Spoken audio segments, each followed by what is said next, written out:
Sooner fans, Longhorn Nation, welcome to episode 96 of the Bevo Podcast, the only podcast exclusively dedicated to covering the greatest rivalry in college football, the University of Texas and the University of Oklahoma. I'm here with my man, Kevin Miller.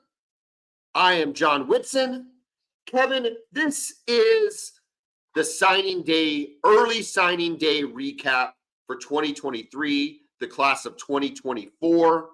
Oklahoma and Texas had stellar classes, both in the top 10. We are going to discuss all of this, where they rank in the SEC, who the big players are. But last night, in related yet unrelated to college football news, the University of Oklahoma was one of 4 unbeaten teams in the NCAA Power 5 basketball realm until they ran into the North Carolina Tar Heels in Charlotte, North Carolina. They did not have to play in the Dean Dome, and they went down 81-69. Did you watch this game, Kevin? I watched a large portion of it. I watched the game, and every freaking time in the second half that OU made any kind of run, OU did not go away. They did not wither and die. They just kept pushing. At one point, with about 3 minutes left, they were within 5. With 2 minutes left, they were within 6. They just kept coming back, making it a game.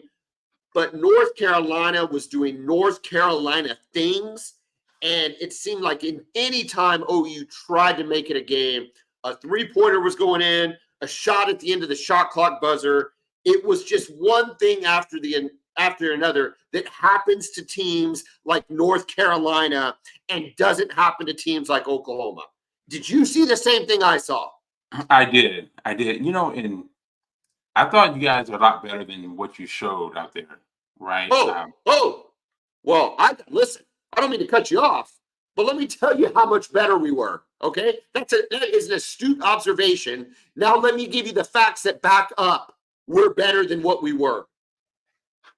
But let me start with this: 30% from the three-point line. Not terrible, but I don't know that we made one in the first half. I think if we did, we went like 1 for 12 in the first half. It's terrible. 66.7% from the free throw line. Here's the problem, Kevin. I've said this on this podcast, and if I haven't said it, I haven't said it enough. Free throws and layups is what determines basketball games. It's just the facts. At any level, you can look at the NBA, you can look at college. If it is a well-contested, evenly matched game, the team that makes their free throws will usually win the game. Oklahoma did not make theirs. North Carolina made theirs. And it happened in the second half. Oklahoma was in the bonus early. But when you can't make free throws, you're not going to be able to chip away at that lead and get back in the game.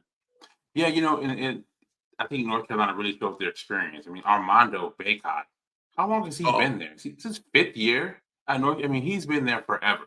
They're a good team. You don't really see that with basketball. And then RJ Davis. I mean, seriously, I'm curious to know when these guys graduated high school, because they have been around for a very long time. No, they have. You have guys like that. We're starting to see that really throughout college sports, right? Like, a lot of times these players that have the most experience, those are the ones who are winning. Oh, no, 100%. Let me give you some more stats. Let this one sink in. The team assists, not Oklahoma's assist the leader, but the total number of assists for the entire team, 6. Wow. That's terrible. Yeah. You can't win very many basketball games with only 6 assists. You got to move the ball better than that. And here's the deal. That's not how they've been playing basketball. They've been playing basketball throughout this run with ball movement and running and spreading the ball and a constant kind of motion type of offense. So to see them go up against a team like North Carolina, it was pretty eye-opening, right? And I think it gives Porter Moser an opportunity to go, okay, take a step back. We're not as good as we thought we were, but there's some things we can correct. A couple more things real quick, and then I'll let you go. 3 steals for Oklahoma versus 10 steals for North Carolina. You got to protect the ball, and that contributed to 18 total turnovers. You can't turn the ball over 18 times against North Carolina. You can't only have 3 steals. You can't only have 6 team assists. and you can't shoot 66% from the free throw line and expect to beat a team like North Carolina. It's just that simple. Agreed. You know, I think you guys will be fine though. Overall, I think you got some pretty good players. This is my first time really watching you guys play. I watched a little bit of one of those games I think you had against a West Coast school on Thanksgiving. But SC, South Carolina, Southern California. USC. Yeah. Yeah. And I watched a few minutes of that one, but this is the first time I've really been able to watch you guys play. You guys are incredibly athletic, especially compared to last year. You guys can get above the rim. You guys can run. You can beat guys off the dribble. So I think it'll be a tough out beating Oklahoma in the conference this year. And we got dudes that we can kind of count on. Otega Owe is averaging right around 15 points a game. He went for 23 last night. So, a good player showing up. Javion McCollum averaging around 14, got his average. Didn't get any production from our big guy. I don't know if that's a Bagot thing or foul trouble, but Hughley the fourth got 0 points. So to your point, that's what's cool about college basketball, and I've always liked this, is that their teams are willing to play good teams. They're not they will load the schedule up. And so that's a lot of fun. But to see and then it allows you to see what you need to work on. And clearly Oklahoma has some things to work on. I do think we're a better team. I think the stats indicated what kind of game we had last night, not what kind of team we are, especially in the long run. Completely agree.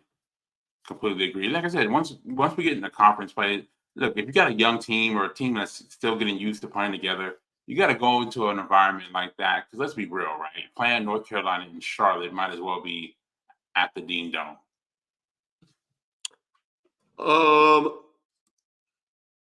Okay, they're a blue blood in basketball.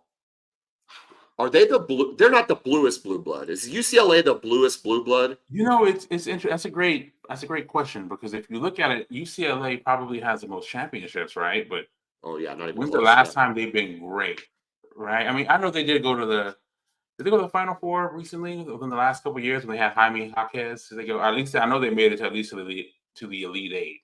Yeah, I don't know if they went to the Final Four. But I know those teams with Westbrook and Kevin Love, and remember Mba Mute and all those guys in the late 2000s, they went to 2 straight Final Fours then. But I don't know, man. You look at Kentucky, what they've been able to do throughout their history, and then under Coach Cal, they've been really consistently good during that time too.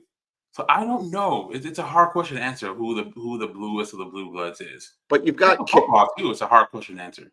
Carolina and Duke, Kentucky, Kansas, UCLA. Do you put anybody from the Big Ten in that category? Does Indiana get in there? I don't think so. I don't think so. So the blue bloods in this case are all blue-colored schools. I mean, I agree with that. I don't think you can put Indiana in. I don't think anybody from the Big East is a blue blood status. And I'm thinking of teams like Villanova, although they had a good run there. I just don't know they had a good run with Jay Wright, and then Georgetown with under John Thompson, but they don't have that consistent history. No, I'm with you. Well, listen, dude, I'm excited for basketball, but this isn't a basketball podcast, although we will talk a ton of basketball, especially as we get into the springtime, because it looks like both of our teams are pretty good. We know the Big 12 is good, although the Big 12 took a couple of hits over the last couple of weeks. I know Baylor got beat a couple times. I saw K-State had gone down. Kansas did come back with a big win. But still, though, between BYU and Houston and teams that we've added to the already stacked Big 12, our final season in the Big 12 is going to be – it's going to be difficult.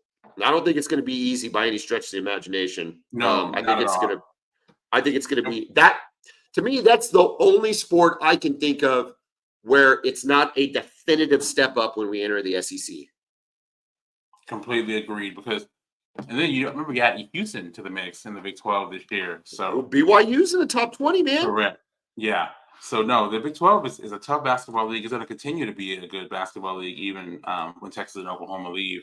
So yeah, it is not a step up going to the SEC at all. All right. Well, hey, let's jump in to the world of recruiting, as we talked about at the top of the show, a heck of a day for Texas and Oklahoma. Depending on which rankings you look at, I've got 3 here. I don't have on 3s in front of me, but 247 has Oklahoma ranked 5th. Texas ranked 5th, Oklahoma ranked 9th. Rivals has Texas 3rd, Oklahoma 6th. ESPN, Texas 5, OU 7. So really, regardless of rankings, top 10 class for both teams unequivocally, major needs met.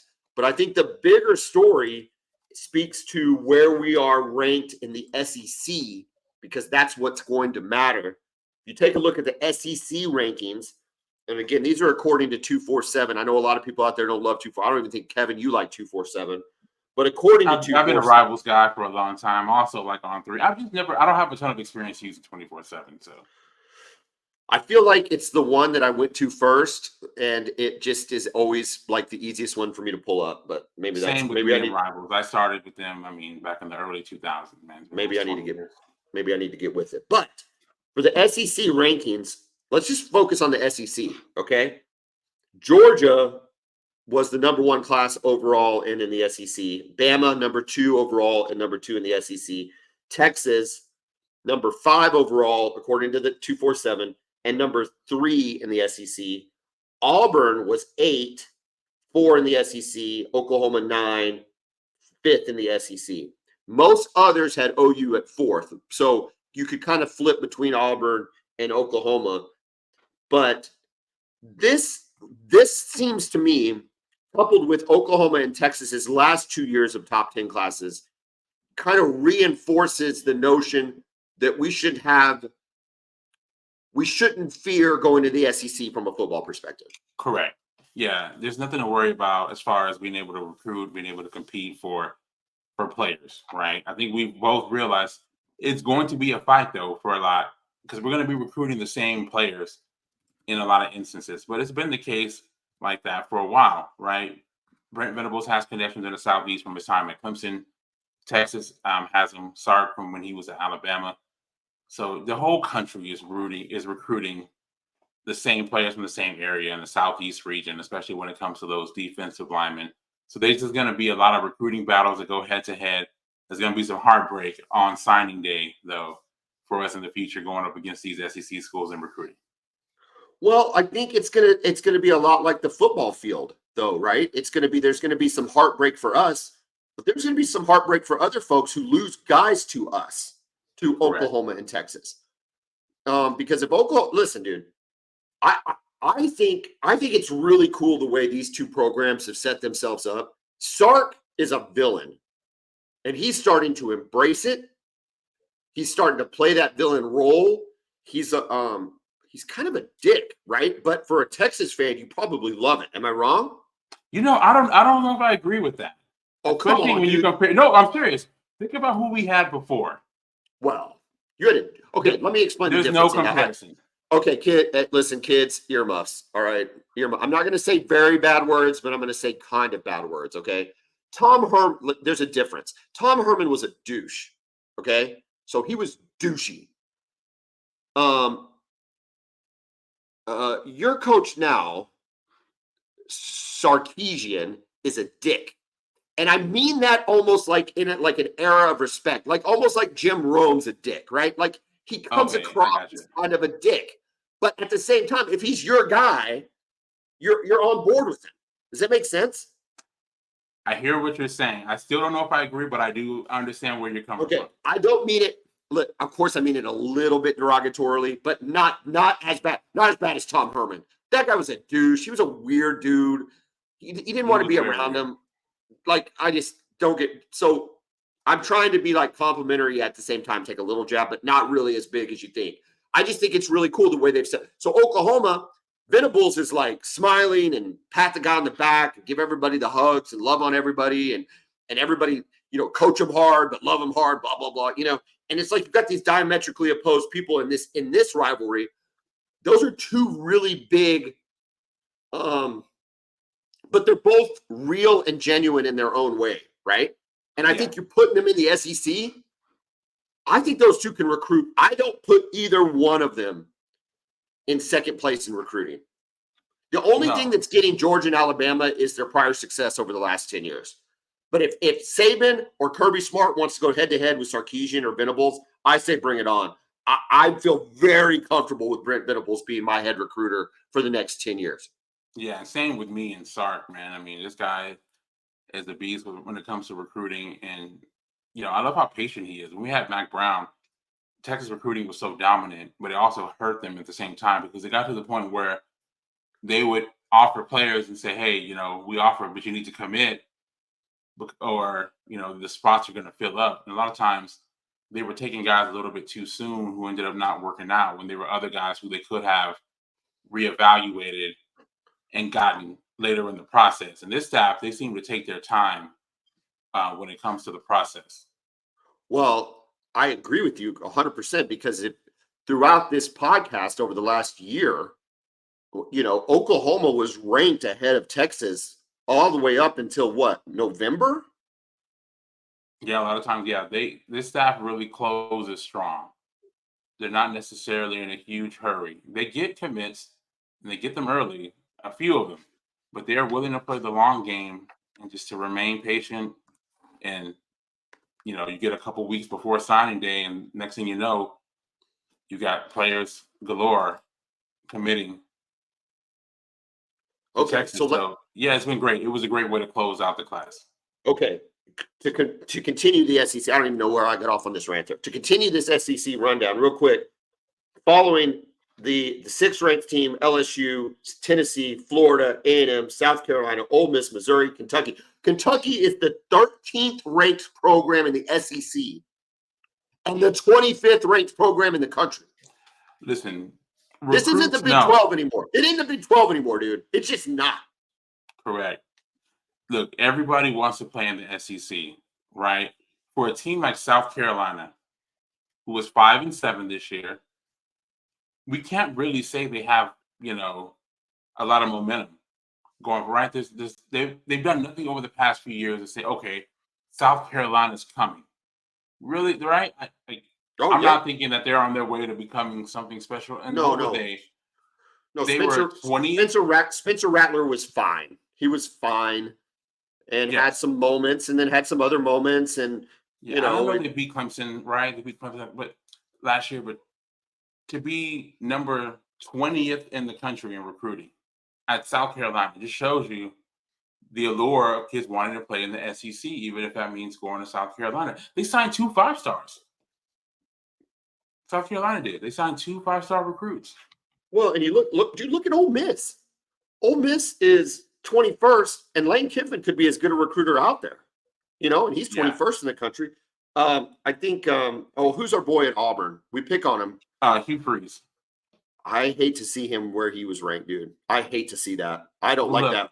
I don't like that one bit, man. We make fun of him, but we don't make fun of his ability to recruit players. We talked about the guys that he's gotten over the years to go to Ole Miss, and this is not Ole Miss now. At least Ole Miss has had some decent success under Kiffin, right? They 10-2, 9-3. It's really good for Ole Miss. Really good for most teams. But when he was there, we're talking about 5-7 Ole Miss teams. And he's getting Laquan Treadwell and Robert Kimdichie and Laramie Tunsil, Greg Little out of Texas. Incredible players to go there. So this guy is a monster recruiter. And, I'm sure he's doing some dirty stuff, but a lot of people are doing that stuff. Well, you still have to be good at what you do in order to get those recruits. I don't care how dirty you are. I think he was doing dirty stuff. I think it's all legal now. I think he's got I think he has a head start on how NIL actually works. He had a collective before he had a collective. Right. And so I think dude, listen, Florida finished strong. Everybody, the eve of signing day, like the day before, and then even kind of throughout signing day, Florida was being much maligned. They were within the SEC. They're only the 8th ranked team, but still the 16th team ranked overall. Now, the problem with Florida, though. Yeah, go ahead. I was going to say with Florida is, they still finished okay, but man, they lost some guys. I know they were able to hold on. You're going to mention DJ Lackway, the quarterback out of Willis, Texas, but who was a great pickup for him. I think he's really good, and he gives them some hope for the future. But man, they lost some guys, including, I mean, Texas picked up Xavier Fields, to me, 5-star safety, right? That was huge for y'all. Come on, are you kidding It me? was, man, it was Now big time. where's he out of? He's from McKinney. He's a DFW. Yeah. So what was your sense that he was coming to begin with? I mean, give an OU fan the perspective. No, okay. Was that a Here's crazy what's so flip bizarre or about this. It was. We didn't even offer him until the day of the Red River Shootout because he had been committed to Florida, and up until that point had showed very little, if any, interest in Texas. Well, Blake Gideon, the safeties coach, offered him literally the day of the Red River Shootout. Word had gotten out that he was gonna go and watch it, and Blake Gideon called him up and offered him a scholarship that day, that morning, and they just kind of been working on him ever since then. So we offered him in October. Did he go as an official visit?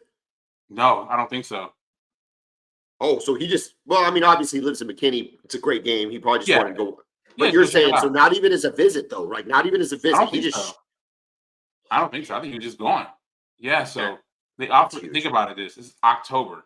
Here we are in December, and we get him to flip from Florida, where he had been committed. And his parents, I think, are split up. His dad lives in McKinney. His mom lives in Florida. So he Oh was either wow. going to play. Yeah, So I guess he got mom on board somehow. So yeah, it's a huge one for us. He's got a position of need too. So How much I mean, I think that also speaks to getting to the college football playoff. Let's just face it. Like, I don't know that that's a pickup you get if you're, and I'm going to pick on Oklahoma here when I say this, if you're playing in the Alamo Bowl. You know what I maybe mean? so, maybe so. Yeah, and here's the thing, right? I think with Texas, when you get a new coach, you're selling dreams initially, right? And coaches and players will still listen, right? You guys signed the top 3 or top 5 recruiting class last year after going 6 and 7. Sark signed the top 5 class after going 5 and 7, his first year. So, players are willing to listen to your dreams, but eventually, you have to start showing something on the field. I think Texas is showing that. First of all, they're showing more than just the success on the field. They're showing the development, right? Because people will say, "Oh, well, Texas, you guys always get good recruiting classes, and you waste them." Those days are over, John. Those days are done. This staff, we've shown last year, we sent 5 players to the NFL draft, and I think we might have close to 10 players get drafted this Yeah. year. So I think once you get that and the college football playoff, that's when you really start getting these top recruiting classes, and you start attracting kids from all over the country. Well, and you add, and Add then that with SEC. I was about to say, add SEC, sprinkle that SEC dust on top of you Yeah, too. and then you got a monster. Something that I didn't think about, and I guess I probably should have. I was listening to the radio this afternoon on the way home, and they were talking about Florida State's impending. I guess they're having a meeting on whether they're going to go to try to get an early buyout of the ACC, either go to the SEC or the Big Ten. Although I think it makes sense if they went to the SEC, but we can talk about that if you want. But the idea behind why it's not just about competitive balance, but it's straight cash, which I knew this, but what that cash represents in terms of the product on the field, like the recruiting staff that can be created, the off-field support staff for the teams, the strength and conditioning staffs, like all of these other auxiliary things that OU and Texas, while we had plenty of money, both schools had plenty of money, we still didn't have SEC money. And it's not like, oh, you want to give Oklahoma and Texas SEC money? We'll show you what a blue blood can do with it. Watch this. Yeah. Yeah. And I gotta give credit to Nick Saban for really starting all this, for adding multiple coaches to his staff, having all these analysts that used to be head coaches, just to have eyes on his program. Hey, you can be doing this a little bit better. Hey, have you ever thought about this? I mean, there's one point I think he had 4 or 5 former head coaches on his staff in those meetings, helping them with those little minute details. So, yeah, shout out to Nick Saban for doing this, and they were the first ones to have all these extended staff. So it's spreading, and like you said, going to the SEC now, it's going to give us more resources to be able to do those kind of things. If we take a look at, so anyway, that's how we stand. Let me sum this up. That's how we stand in the SEC. So Texas clearly third in the SEC. Oklahoma fourth or fifth. Most places have us fourth. 247 has us fifth. That's fine. Well positioned, especially building on the classes of the last 2 years. If you take a look at the country, the only other schools that sprinkle in the country, Ohio State and Oregon were both high. Miami was high in both rankings. Florida State and Notre Dame. So schools that you're missing, I don't see Michigan in any of those top 10 programs in any ranking. I don't see Clemson. I don't see USC. I think USC was roundly like around the 17th. Who am I missing, Kevin? That's a normal person that we would expect to be in the top 10. Those three, right? Yeah, those three for sure. And also, who you didn't mention, Texas A&M. Yeah. Well, yeah. No, think about this, man. They've had some really good recruiting class. Now, we're not going to talk about what ends up happening with those classes, but from a national signing day standpoint, you're used to seeing Texas A&M up there in that top 10. They are 17th according to 247. 9th in the SEC, 17th in 247. Yeah, that's a good point. I don't know. Clemson though is the one that I continue to see like the downward slide going on there.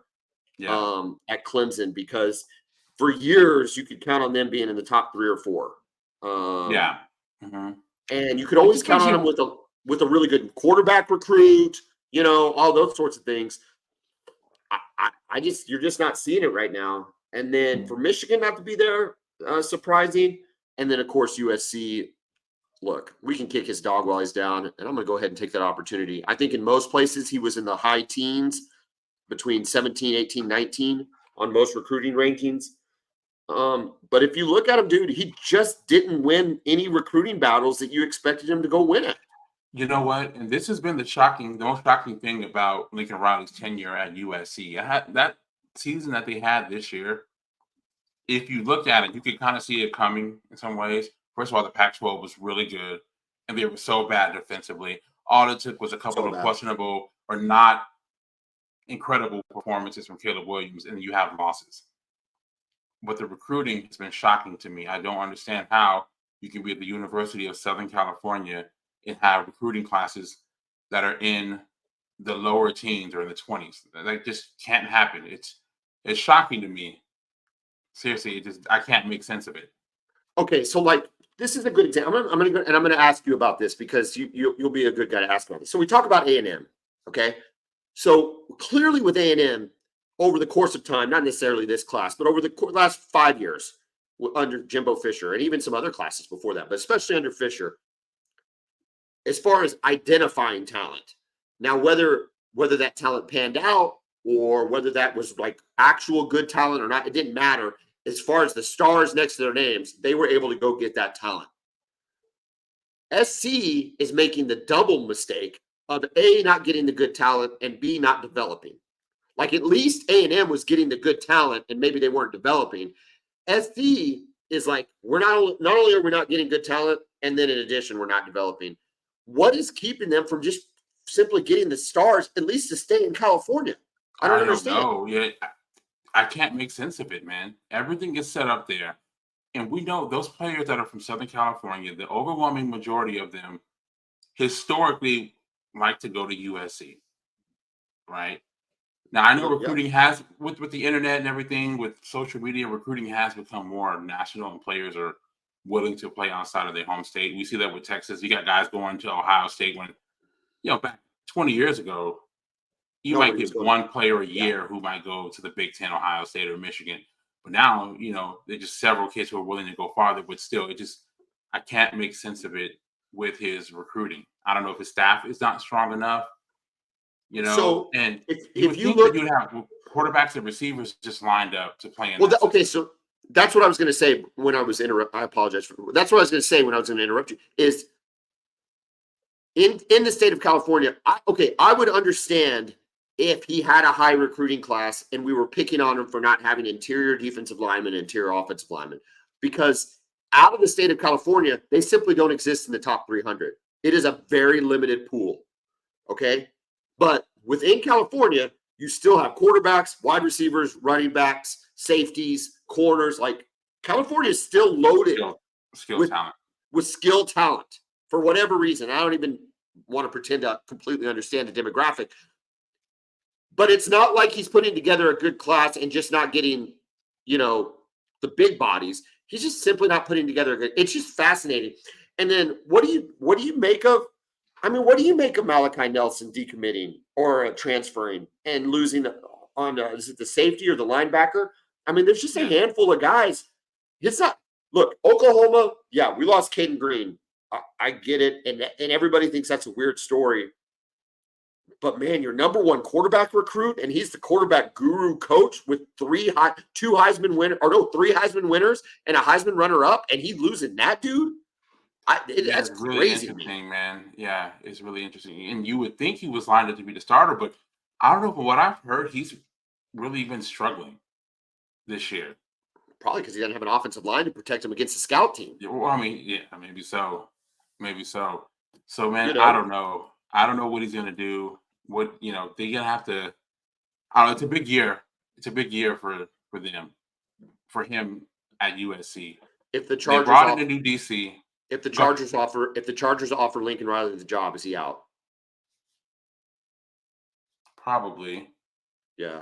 I don't think they will though, right? Their defense is the problem with the Chargers, isn't it? Yeah, I don't know if they will either. And I wouldn't be upset with him for leaving for an NFL job, but it sounds like it's very convenient for him to get out, to go to the NFL, right?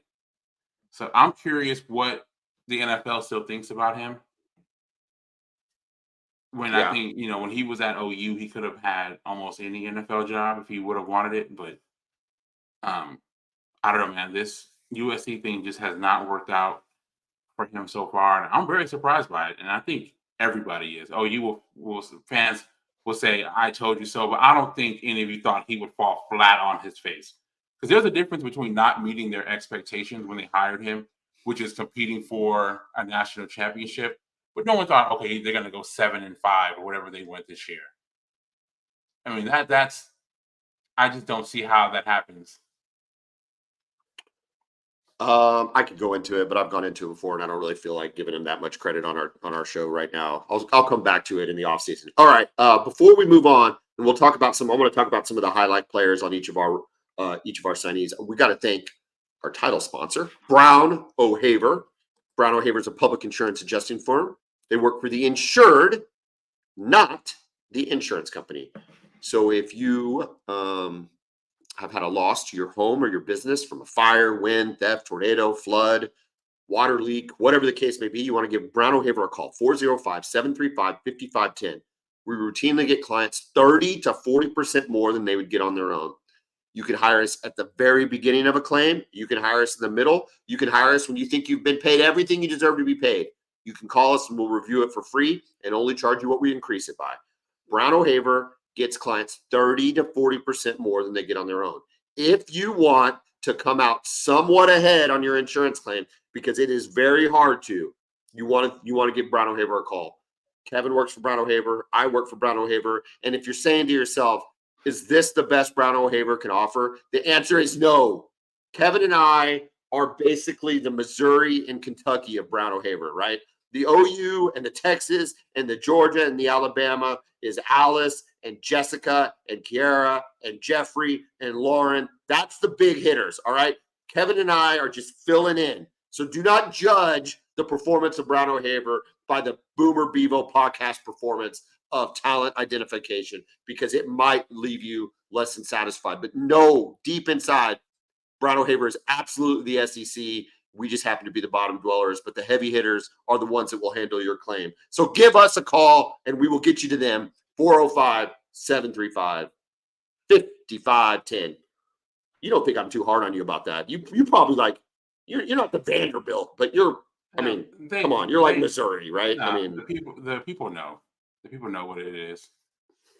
All right. I don't want to disparage your work. You've been doing some good work. No, the people know what I'm about. Okay. Well, probably more than you do. Let's just say I can say with full confidence I'm definitely the Vanderbilt of Brown O'Haver. I think that's fair to say, right? I think you can agree with that. Maybe. Maybe Now, I'll not give you even a little bit Vanderbilt. Are more. you saying I'm not even No, in no, the no. I'll give SEC? you a little bit more credit than Vanderbilt. Well, I don't know if I even want to be Arkansas or Mississippi State. I think I'm happy with Vanderbilt. Okay. At least Vanderbilt has a beautiful campus, and it's in a cool city like Nashville. Can you Yeah, it's imagine a being great Mississippi park. State? No offense to Zach Selman, but can you imagine being Mississippi State being stuck in Starkville? Come on. I know, man. I'll take Vanderbilt. Oh, jeez. All right. Key signees for the University of Oklahoma, David Stone, of course. He's the 5-star defensive lineman, 19th overall player in the country. Taylor Tatum, a 4-star running back, 45th overall player in the country out of Texas. A big win over USC for him. Some of these names, Kevin, what I found interesting is as I was writing these is, David Stone came later in the cycle. Taylor Tatum was a little bit later in the cycle. I kind of forgot about some of these other guys, right? Zion Kearney out of Texas, a 4-star wide receiver, 112th player overall. This guy's going to be a stud, I think. I think Emmett Jones just proves that he Yeah, he's can gonna be really absolutely recruit. Yeah, he's gonna be a good one. Nigel Smith, 4-star defensive lineman. Eugene Brooks, 4-star offensive lineman. A lot hasn't been talked about him because our other offensive lineman is Eddie Pierre-Louis. Now, listen, Brent Venables talked about him in his press conference. People are fired up about Eddie Pierre-Louis.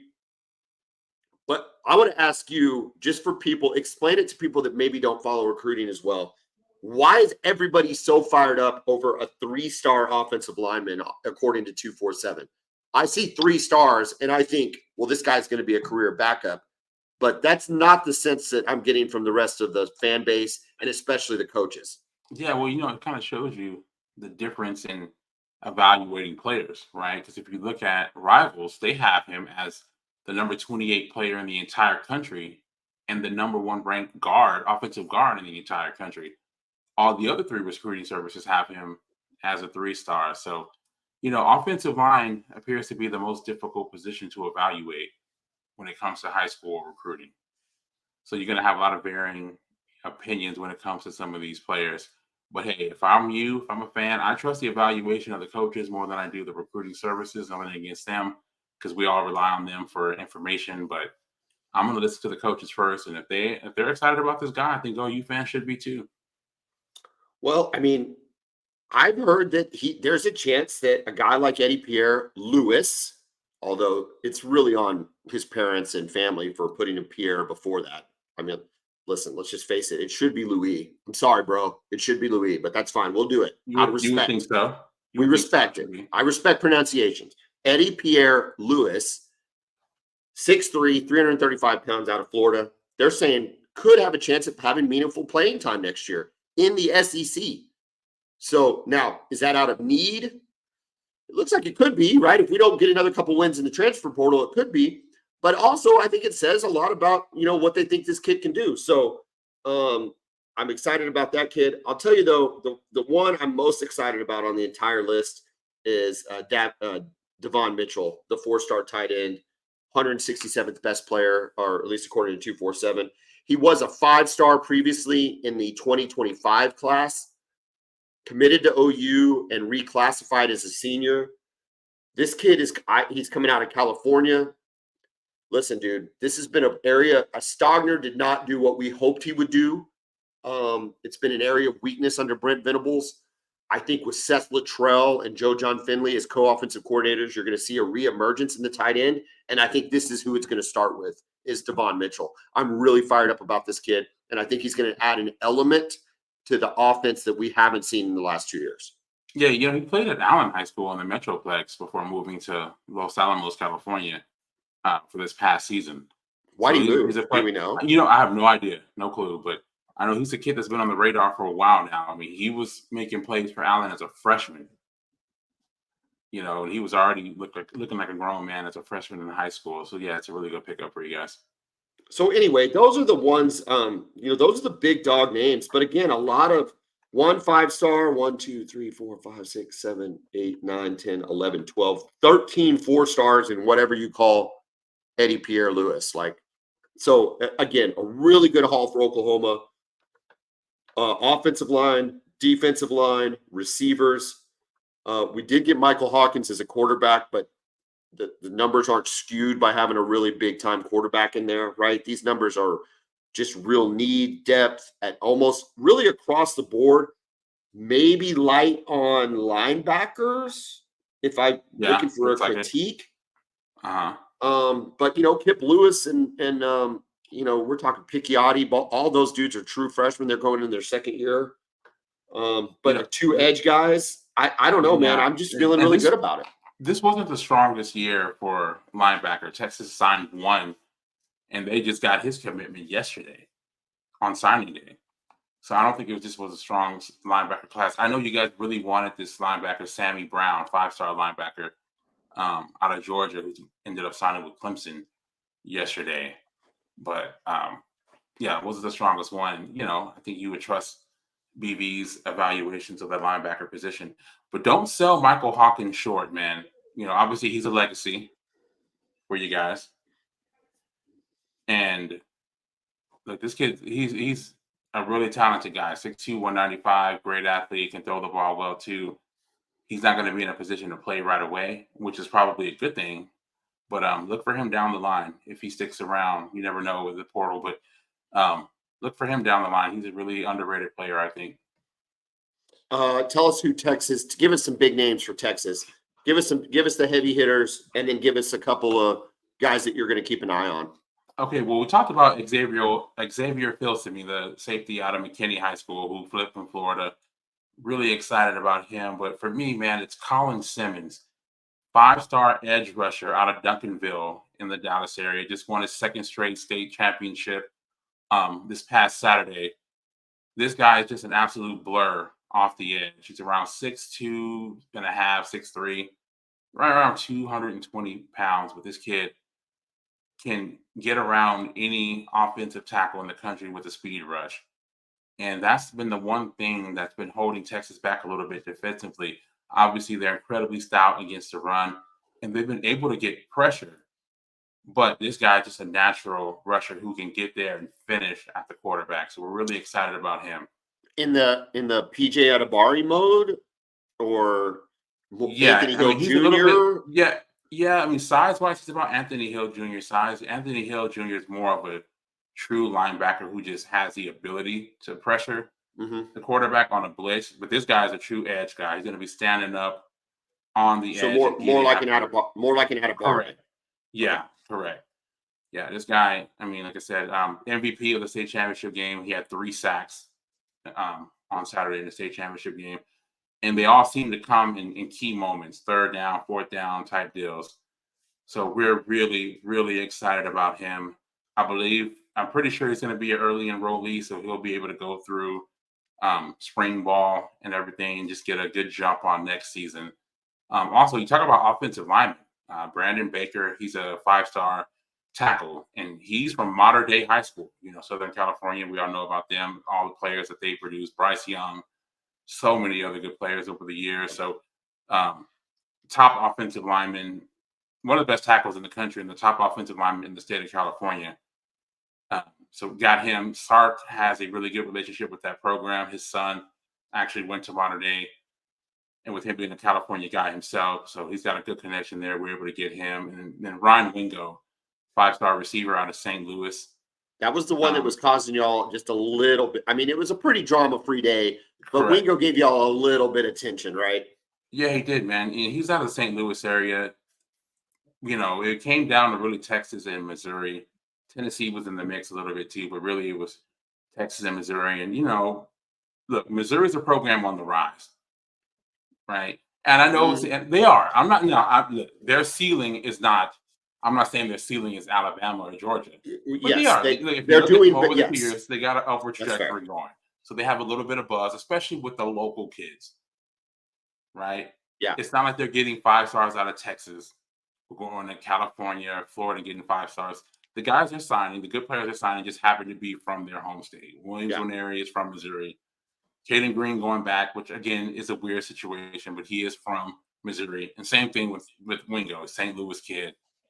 So I'm glad that we were able to get him and hold on to his signature, because he's a guy who I think could have a big impact as a true freshman. Well, you need help. You need help in the receiver room, right? We do. Yeah, we're losing all of our guys. Yeah. Right. Well, Xavier Worthy hasn't declared or anything, but he's not coming back. Sure. A.D. Mitchell, he isn't coming. I'd be stunned if A.D. Mitchell comes back. And we know Whittington's gone. He's out of eligibility. So, yeah, we need guys. And he's a guy who can come in and play right away.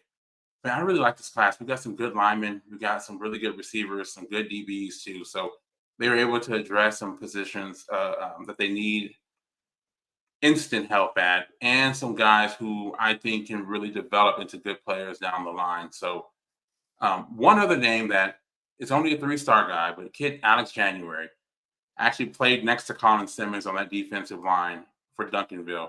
It's a big defensive tackle, 6'5", 320 pounds. Jeez. Also a really good athlete, right? Played Yeah. baseball up until his junior year. And then once he started focusing on football, you really saw him take off. His dad played at Texas back in the 90s, late 90s. And I think he's going to be a really good player. I'm not saying he's going to be Tavondre Sweat or anything, but I think he's going to be a really good player down the line. Yeah, but you didn't think Tavondre Sweat was going to be Tavondre Sweat this year? No, not at all. And we talked about the development piece with Texas that we didn't see under Charlie Strong or Tom Herman. We're really seeing that now. And Tavondre Sweat is the perfect example of that. A guy who came in, was a solid, decent player for his first few years, but I mean, working with Bo Davis, and now he's just become an unstoppable force in the middle. Same with Byron Murphy. Yeah. Next to him. So, yeah, I mean, I'm really excited about what the staff has done. It's Did y'all really sign a a great time to be did y'all sign a quarterback? You know, we did sign a quarterback, Trey Owens. He's a big, tall quarterback out of the Houston area, Cypress. And he's, 6'5", 6'6", really tall quarterbacks. It's interesting because in the recruiting process, when we offered him, everyone's thinking, oh, he's just a guy who's just kind of an in-between quarterback. We get Arch, we sign another guy, then maybe next year we'll go after some big-time 5-star. He was a 3-star when he committed, but he just really tore it up in Houston this year. Led his team to the playoffs, a win over Katy in the playoffs, a really good Katy team. So now, I mean, he finished off ranked as a 4-star quarterback. So Sark was kind of mentioning that in his press conference yesterday, saying how, I think now after this season, people are starting to see what we saw 2 years ago. Is he a big 6'6" kid, or no? is He's a lean. Yeah, he's a lean. He's around 6'5", right around 200 pounds right now. Okay, real lean. Yeah, he can move around a little bit. I mean, look, he's not Vince Young or anything, but he can move around. He can make all the throws. So, yeah, we'll see. We'll see what happens. The staff can develop him to where even if he doesn't start, he can be a better player than he was when he got here, similar to what we saw with Malik Murphy. Yeah, so your quarterback room is Quinn, Arch, and that guy. Is he your third string? Yeah, we've got another guy. He'll probably be the third string. We got a guy, Charles Bright, who was a fourth string before Malik left. So it'd probably be them two competing for the third spot. Any word on where Malik's going to end up? No word on why or where he's going to go yet. I've heard a few things. I've heard Duke maybe and a couple other schools, but nothing concrete yet. I feel really bad for him. I remember you asking on Twitter, the timing of this. And the reason being is because the transfer portal closes up here. It just sucks. So, the timing is horrible. Can he stay with the team though, or no? He can stay with the team, but if he stays with the team, I don't think he'll be able to make his visits like he can. So I mean, I feel bad for this kid, right? Like can he go to the national championship game? I don't think he's. Or the semifinals. I don't want to put the cart far. Yeah. Can he go to the semifinal game and dress, or no? He could have. Stark offered him the opportunity, but again, with the timing of it, I think he was nervous that the schools that he is interested in are going to fill up, maybe get another quarterback before he got a chance. So the timing of this sucks. I like the transfer portal, right? I think it's fine. I know you do, dude. You're a pro player, man. You're more pro player than you're. Yeah. Now look, it's out of control a bit. What I don't like is the combination of the transfer portal and NIL, and with it being so new, I think we'll look back at these days as a wild, wild west. I think eventually we can make some sense out of this and make it work to where we don't have Caden Green situations to where, kids aren't leaving to go to the highest bidder. If that's what happened with Caden Green, it seems like that's a possibility. That is what happened. But I think we'll So eventually get this thing under control. so you're a pro player. Would you be in favor of a one-time free transfer, but a penalty or a sit-out period on future transfers? Yeah, I Like think so. I look at Yeah. Casey Thompson, and I'm not trying to punish Casey Thompson, but just using his as an example. Like 4 teams, man, come on, like it's crazy. Yeah. What's 3, right? Is he going somewhere else? Yeah, he's in the portal. Oh, I didn't realize that. Yeah, he's in the portal. Yeah, I'm sorry. Yeah, he's in the Oh, portal. wow. So, Okay. so I guess was he at Florida Atlantic last year? Yeah. Uh-huh. So I yeah. mean, So he Texas might, to Nebraska to FAU. Wow. That's yeah. and he That's might be a that's bad a lot. example. Like he might be a bad example. I'm not picking on him, but Sure. Because I like Casey Thompson. I don't think you have a problem with him. I don't have a problem with Casey Thompson. Yeah, he's not. I'm not picking on him or saying he. But it's just it seems like okay, what are we doing? Like Yeah. and I don't know what that means, but there's again, the argument always was coaches can transfer with zero penalty, so why can't players? Right? That Correct. was always the Yeah. argument.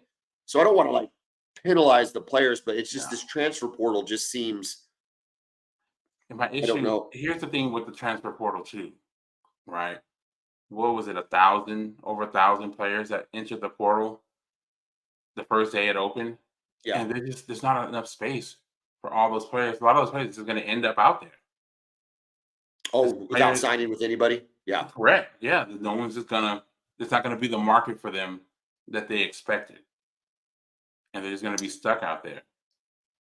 I mean, because you look at so like if you look at OU's guys, forget the Caden Green situation. That's a weird one in and of Yeah, it's itself. kind of an outlier, right? But like take like players that have been so there's two in that I'm thinking of, Reggie Grimes and Key Lawrence. I don't have any issue with them transferring. It doesn't matter. Like it's not going to affect OU's trajectory one way or the other. No. But I also don't think it was going to affect their trajectory. I think they're kind of who they are.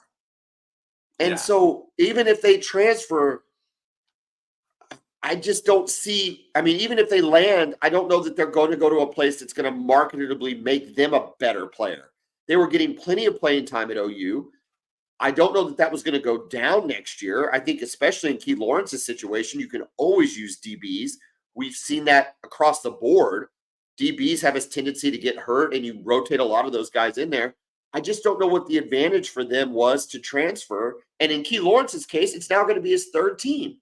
Yeah, but maybe with Key Lawrence, maybe the staff has told him, I think some of these guys get nudged out, not kicked out, but hey, maybe better for you to try another opportunity.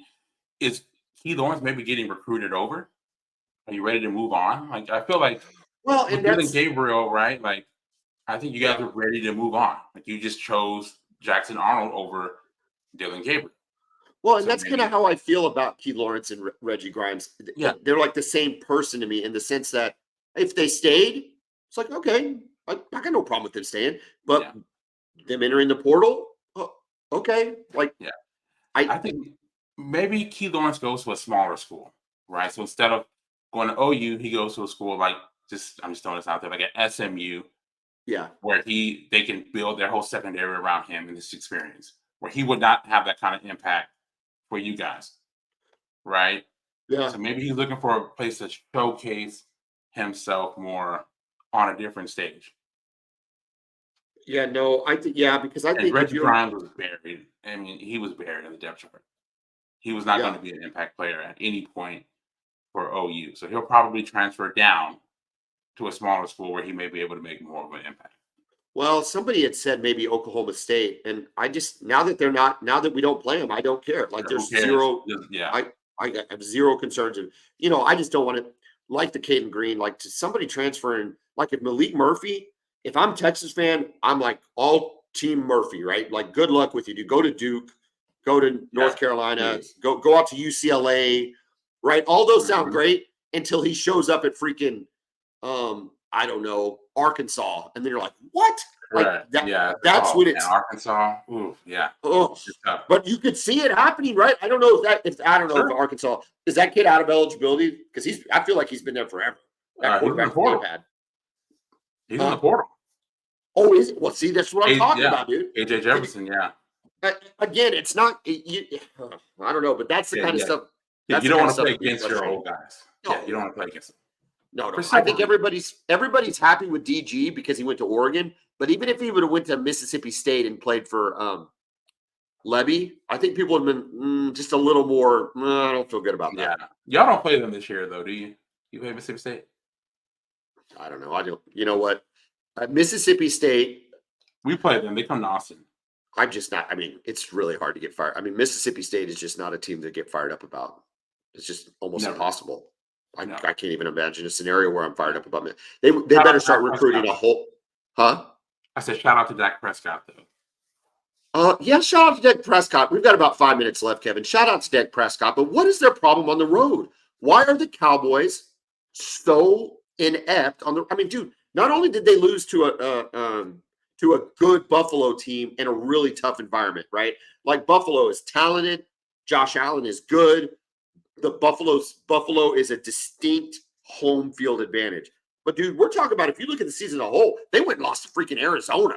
Like where there's probably more Cowboy fans in Arizona than there are Arizona fans. So what is explain to me why your Cowboys, notice that they're your Cowboys when they're not doing good and they're our Cowboys when they are doing good. Why are your Cowboys not very good on the road? Like they're terrible on the road. I have no explanation for it whatsoever. You would think that offense could work on the road, but it just hasn't. It just doesn't click well at all. That Arizona one though, that's the bad one, right? Because you understand losing to Buffalo on the road. You understand losing to San Francisco on the road and Philadelphia on the road, right? Buffalo is, I mean, they're better than their record indicates. And we all know Philadelphia and San Francisco are two of the best teams in the entire football league. Well, we'll come back to Philadelphia. Yeah, go ahead. They're having some issues there on, but with Arizona, there's no explanation for that at all. And now listen, they were down 3 offensive linemen, right? But you would still think they could beat Arizona, especially it wasn't Arizona with Kyler. Yeah. Right? Didn't have, so you can't make sense of that. And the problem with it is it can end up costing them home field advantage in the playoffs. Yeah, because okay, or at least the ability to play one home game. Like they need to win the division to play the home game, right? They have to win the division. Get a home game, period. Yeah, that's right. To get a home game, period. And if not, then they're going to be, if they're a wild card team, they're on the road the whole time almost, aren't they? Absolutely. Yeah. No home game at all. Yeah. So they need to win. But speaking of that division, is Jalen Hurts not who we thought he was? Is he regressing to kind of a typical quarterback? Is he hurt? How do you explain his lackluster performance over the last, 7 or 8 games? I think he's hurt. Because there's no other way to explain it. Well, there is a way to explain it. He had a really, really good last year. He had a really good year last year. People weren't able to game plan for him. They didn't know what to expect. He performed at a really high level. He had a really good running back last year that maybe he doesn't have this year. Is he not the quarterback that you think he could be? Did they pay him a little too early? And is he just not that guy? You say no, it sounds like. Yeah. I still believe in the kid, and I really didn't at first when he first came out. I was surprised that he went in the second round. But I told you this is Lincoln Riley's greatest accomplishment to me, is making this him. I don't think he was draftable when he left Alabama. And if he was, he would have been a late round guy. And for him to go at the beginning of the second round to Philadelphia, I mean, it's a big deal. He's been a great player. So I think he's injured. We'll see what happens, but I'm happy with Philly to keep losing. So yeah, I hope they keep losing. That would Dallas. I mean, because right now them losing to Seattle put Dallas back ahead of them now in the division. They played twice already. They've already played twice. So who holds what's the tiebreaker then if they're split? I'm not sure, but it shows right now, if you look at the NFL standings on NFL.com, it shows Dallas as leading the division. So I would imagine that if things stay the way they are, that Dallas would win the division. Other Sooners of note, Baker Mayfield continues to have a very solid year with Tampa Bay. They are in first place, but they are tied with the Saints. Your Falcons are as seemingly, or I should say, Bijan Robinson's Falcons are seemingly doing everything they can not to win games. Bijan Robinson is a great football player. We've talked about this. I was high on the Bijan train. I think he got drafted exactly where he needed to get drafted.